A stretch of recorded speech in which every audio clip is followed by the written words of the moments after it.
السلام علیکم ورحمۃ اللہ وبرکاتہ دوستوں، میں محمد راشد اقبال اور آپ دیکھ رہے ہیں میرا YouTube channel teach yourself. اس سے پہلے والی ویڈیو میں ہم نے نظم نگاری سے متعلق کچھ باتیں کی تھیں، نظم کی تعریف وغیرہ، اور دکن میں نظم اور شمالی ہند میں نظم نگاری سے متعلق، اور اسی طریقے سے آپ کو کچھ جو ادبی تحریکیں تھیں ان کے بارے میں مختصر معلومات ہم نے لی تھی۔ اب اس ویڈیو میں ہم نظم کی مختلف حیتیں اس کے بارے میں بات کرتے ہیں۔ نظم کی مختلف حیتوں میں سے ایک جو ہے پابند نظم ہے۔ پابند نظم اس نظم کو کہتے ہیں جس میں ردیف، قافیہ اور بحر کے اوزان کی پابندی کی جاتی ہے۔ پابند نظم میں نہ موضوعات کی قید ہوتی ہے اور نہ اشعار کی تعداد کی۔ بعض شاعروں نے 4-6 اشعار پر مشتمل پابند نظم بھی کہی ہیں، اور شاعری کا بہت بڑا حصہ پابند نظم پر مشتمل ہے۔ کیا ہوا؟ پابند نظم کی تعریف کیا ہوئی کہ جس میں ردیف، قافیہ اور بحر کے اوزان کی پابندی کی جاتی ہے۔ ایسا نظم جس میں ردیف، قافیہ اور بحر کی پابندی کی جاتی ہو، اس کو پابند نظم کہتے ہیں۔ ٹھیک ہے، اس میں اشعار کی تعداد کی اور موضوعات کی کوئی قید نہیں ہے، کوئی بھی کسی بھی موضوع پر کتنے بھی اشعار کہے جا سکتے ہیں۔ ٹھیک ہے، دوسری قسم مثنوی ہے۔ لغوی طور پہ مراد دو جز والی چیز ہے۔ مثنوی چونکہ عربی کا ورڈ ہے جس سے کہ معنی دو کے آتے ہیں، تو لغوی طور پہ مراد دو جز والی چیز ہے۔ شاعری میں مثنوی ایسی نظم کو کہتے ہیں جن کے اشعار ہم وزن ہوں لیکن قافیے اور ردیف کے لحاظ سے ایک دوسرے سے جدا ہوں۔ یعنی مثنوی ایسے نظم کو کہتے ہیں جن کے اشعار ہم وزن ہوں، ایک ہی وزن میں اشعار کہے جا رہے ہیں لیکن قافیہ اور ردیف کے لحاظ سے ایک دوسرے سے جدا ہوتے ہیں۔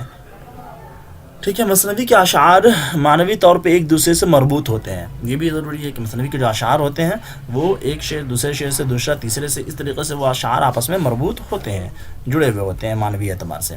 مثنوی میں اشعار کی تعداد معین نہیں ہوتی۔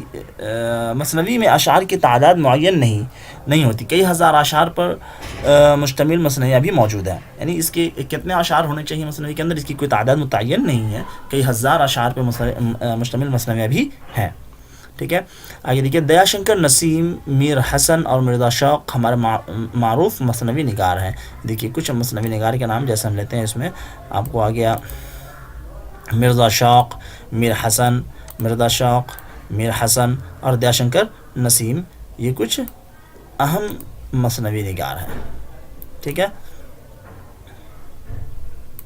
اور جو مثنوی کا بیان ہے جس میں ہم نے باضابطہ مثنوی کے بارے میں ذکر کیا، وہاں پر اور بھی ڈیٹیلز اس کے سلسلے میں بتایا گیا ہے۔ ٹھیک ہے، آگے دیکھیے، ربع کا معنی عربی کا لفظ ہے، ربع کا معنی عربی میں 4 کے آتے ہیں، اور شاعری میں رباعی ایسے صنف کو کہتے ہیں جس میں 4 مصرع ہوتے ہیں اور ان 4 مصروں میں ہی مکمل مضمون کو ادا کیا جاتا ہے۔ ایک مضمون اور ایک مفہوم کو مکمل طور سے صرف 4 اشعار میں بیان کیا جائے تو ایسی صنف کو ہم رباعی کہتے ہیں۔ اب رباعی کی خصوصیات دیکھ لیں کیا ہے۔ رباعی میں پہلا، دوسرا اور چوتھا مصرع ہم قافیہ ہوتا ہے، اور تیسرا مصرع بے قافیہ، جس میں قافیہ کی پابندی نہیں کی جاتی ہے۔ رباعی کا چوتھا مصرع ہی در حقیقت اہمیت کا حامل اور تینوں مصرعوں کا نچوڑ ہوتا ہے، خلاصہ ہوتا ہے۔ ٹھیک ہے، یعنی جو چوتھا مصرع ہوتا ہے، آخر مصرع جو ہوتا ہے، اس کو ایک طرح سے اس رباعی کا کلائمیکس کہا جا سکتا ہے۔ ٹھیک ہے، رباعی کو 2 بیتی اور ترانہ بھی کہتے ہیں۔ ٹھیک ہے، دبیر یہ ہم نے یہاں پہ بہت مختصر لیا، اس لیے کہ رباعی کے بارے میں ایک باضابطہ ایک مکمل ویڈیو ہے۔ ٹھیک ہے، اس کو دیکھ لیں آپ مزید ڈیٹیلز کے لیے۔ دبیر، انیس، حالی، اکبر، یہ تمام جو ہیں رباعی کو شاعر ہیں۔ دبیر، انیس، حالی، اکبر، امجد، جوش، یگانہ اور فراق کی رباعیاں زیادہ مشہور ہیں۔ قطعہ کسے کہتے ہیں؟ لغوی معنی ٹکڑے کے ہیں، یعنی لغوی اعتبار سے قطعہ کے معنی کیا آتے ہیں؟ ٹکڑے کے آتے ہیں۔ شاعری میں قطعہ اس نظم کو کہتے ہیں جس میں ایک خیال یا واقعہ کو 2 یا اس سے زائد اشعار میں موضوع کیا گیا ہو۔ یعنی قطعہ اس نظم کو کہتے ہیں جس میں ایک خیال یا ایک واقعہ کو 2 یا 2 سے زائد اشعار کے اندر بیان کیا گیا ہو۔ اس کے قافیے کا تعین پہلے شعر کے دوسرے مصرے سے ہوتا ہے، یعنی بعد کے تمام اشعار کے دوسرے مصرے پہلے شعر کے دوسرے مصرے کے ہم قافیہ ہوں گے. کیا قطع کے اندر جو ہوتا ہے اس کے اندر کون سا قافیہ استعمال کیا ہے، تو اس قافیے کا تعین جو پہلا شعر ہے اس کا جو دوسرا مصرع ہے اس سے قافیے کا تعین ہوتا ہے. یعنی پہلے شعر کا جو دوسرا مصرع ہے تو اسی قافیے پہ جتنے بھی اشعار آئیں گے بعد کے وہ تمام اسی قافیے پہ ہوں گے. ٹھیک ہے. غزل میں سوائے مطلع کے تمام اشعار کی یہی حیت ہوتی ہے. ٹھیک ہے. یعنی غزل جو ہم کہتے ہیں تو غزل میں پہلا اور دوسرا مصرع دونوں ہم قافیہ اور ہم ردیف ہوتا ہے. ٹھیک ہے. اگر ردیف استعمال کیا گیا تو باقی غزل کے دوسرے مصرے جو ہوتے ہیں وہ ہم قافیہ ہوتے ہیں. تو یہی حیت ہوتی ہے، قطع والی حیت غزل کے اندر بھی ہوتی ہے سوائے مطلع کے. مطلع میں دونوں شعر میں قافیہ ہوتا ہے. ٹھیک ہے. قطع غزل سے یوں مختلف ہے. قطع اور غزل کے اندر کیا مطلب فرق ہے؟ تو قطع غزل سے یوں مختلف ہے کہ غزل کے تمام اشعار علیحدہ علیحدہ مفہوم رکھتے ہیں، جبکہ قطع متحد المعنی ہوتا ہے. ٹھیک ہے. تو مفہومی اعتبار سے، معنوی اعتبار سے قطع غزل سے مختلف ہوتا ہے، اس معنی کر کے غزل کے تمام اشعار الگ الگ مفہوم اور معنی رکھتے ہیں. ان کے ایک شعر کے اندر ایک مفہوم کو بیان کیا جاتا ہے، لیکن قطع کے اندر پورے قطع کے چاروں اشعار کے اندر یا جتنے بھی اشعار ہیں اس کے اندر ان کے اندر ایک ہی معنی اور ایک ہی چیز کو بیان کیا جاتا ہے. قطع الگ بھی ہو سکتا ہے اور کسی غزل کا حصہ بھی ہو سکتا ہے. ایسا ہو سکتا ہے کہ غزل کے شروع کے اشعار کو قطع کے طور پر پیش کیا گیا. ٹھیک ہے. تو ایک قطع غزل کا ایک حصہ بھی ہو سکتا ہے اور الگ سے قطع بھی کہا جا سکتا ہے. آگے ثلاثی کو مثلث اور تثلیث بھی کہتے ہیں. تو یہ دیکھ لیجیے، یہ ثلاثی ہے، ثلاثی کے یہ دوسرے نام بھی ہیں. ثلاثی کو مثلث اور تثلیث بھی کہا جاتا ہے. یہ 3 مصروں پر مشتمل ایک صنف سخن ہے جس کے تینوں مصرے برابر ہوتے ہیں، البتہ کبھی پہلا اور دوسرا تو کبھی پہلا اور تیسرا اور کبھی تینوں مصرے ہم قافیہ ہوتے ہیں. کیا ہے؟ 3 مصرے کا ہوتا ہے، کبھی پہلا اور دوسرا ہم قافیہ ہوتا ہے، کبھی پہلا اور تیسرا ہم قافیہ ہوتا ہے اور کبھی تینوں ہی ہم قافیہ ہوتے ہیں. اور یہ تینوں مل کر ایک اکائی بنتے ہیں اور مثلث کہلاتے ہیں، اور اس مثلث میں ایک مکمل مفہوم ادا کیا جاتا ہے. ٹھیک ہے. ہاں البتہ کبھی کبھی 3 مصروں کی اکائیاں مل کر بھی مثلث بنتی ہیں. یعنی کبھی کبھی ایسا ہوتا ہے کہ تین مصرے ہیں، تین مصرے ہیں، 3 الگ الگ مصروں کو ملا کر کے ایک اکائی بن گئی اور اس کو ہی مثلث کہا جاتا ہے. ٹھیک ہے. حمایت علی شاعر، اجتبا رضوی اور مشتاق جاوید وغیرہ ثلاثی گو شعرا ہے. دیکھ لیجیے، حمایت علی شاعر، اجتبا رضوی اور مشتاق جاوید، یہ جو ہیں یہ شعرا جو ہیں یہ ثلاثی گو شعرا ہیں. اسی طریقے سے کچھ اصناف ادب ایسے ہیں جو ہندوستانی حیت کی ہیں اور وہ اردو کے اندر استعمال کیا جاتے ہیں. جیسے گیت ہندی الاصل صنف شاعری ہے. گیت کا لفظ جو ہے وہ ہندی سے آیا اور جو ہے ہندی سے اردو میں آیا ہے. ٹھیک ہے. اردو میں گیت ہندی بحروں میں ہی لکھے جاتے ہیں. نظم کی طرح گیت میں بھی کسی موضوع کی پابندی نہیں ہے. جس طرح سے نظم میں کسی موضوع کی پابندی نہیں، کسی بھی موضوع پہ ہم نظم کہہ سکتے ہیں، اسی طرح سے گیت بھی کسی موضوع پہ کہہ سکتے ہیں. اچھا، دوسری بات، گیت پڑھنے سے نہیں سننے کی چیز ہے، اس لیے نظموں کے مقابلہ گیت گائے زیادہ جاتے ہیں. نظم تو پڑھا جاتا ہے لیکن گیت گائے جاتے ہیں. آگے دیکھیں، دوہا بھی ہندی شاعری کے مقبول صنف سخن رہی ہے. دیکھیں یہاں پر ایک چیز دھیان رکھنی ہے، یہ پوچھا جا سکتا ہے کہ دوہا یا گیت یہ ہندو الاصل ہے یا اس طرح کی چیز وہ کس زبان سے، فارسی سے آئی ہے اردو میں اور ہندی سے آئی ہے اردو میں، یہ چیزیں پوچھی جاتی ہیں. تو اس لیے دھیان رکھنے کی چیز ہے یہ کہ دوہا بھی ہندی شاعری کی مقبول صنف سخن رہی ہے. اس کا آغاز 7ویں اور 8ویں صدی کے زمانے میں بتایا جاتا ہے. دوہرا اور دو پداس اس کے دوسرے نام ہیں. دیکھ لیجئے، دوہا کا دوسرا نام بھی ہے دو پداس اور دوہرا، یہ 2 نام استعمال ہوتے ہیں دوہا کے لیے. تو یہ بھی ضروری ہے، یہ بھی پوچھ سکتے ہیں. دوہے کے دونوں مصرے مقفع ہوتے ہیں.